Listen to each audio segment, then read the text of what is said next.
आयुष्यामध्ये माणसाचे अपडाऊन्स हे असतातच. पण स्वतःची एक स्टोरी लाईन्स पण असते. मला तुम्हाला आज माझी स्टोरी सांगायची. या स्टाईल अप विथ साक्षीच्या बुटीकची स्टोरी सांगायची. काही खूप अध्यायाची मी ह्याच्याबरोबर. ह्या बुटीकने मला घडवलं आहे, माझी साथ दिली आहे, स्वामींचा आशीर्वाद माझ्या पाठीशी. आणि आता मी अशी उभी आहे, जवळजवळ 9 वर्षाचा एक्सपिरियन्स गाठीला बांधून. पण याआधी साक्षी कोण होती?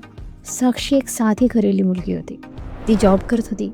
तिची मोठी मुलगी झाली तेव्हा तिने तो जॉब सोडला, कारण का तिला बघायला कोणी नव्हतं, कोणाची तिला हेल्प नव्हती. आणि अनेक गोष्टी म्हणजे साध्या छोट्या छोट्या गोष्टी की आपण जे बेबी केअरिंगमध्ये ठेवतो तिकडेही विश्वास तिला होत नव्हता की ते मुलांना नीट बघतात. अनेक गोष्टी वेगवेगळ्या तिला ऐकू येत होत्या. त्यामुळे तिने शेवटी जॉब सोडायचं ठरवलं.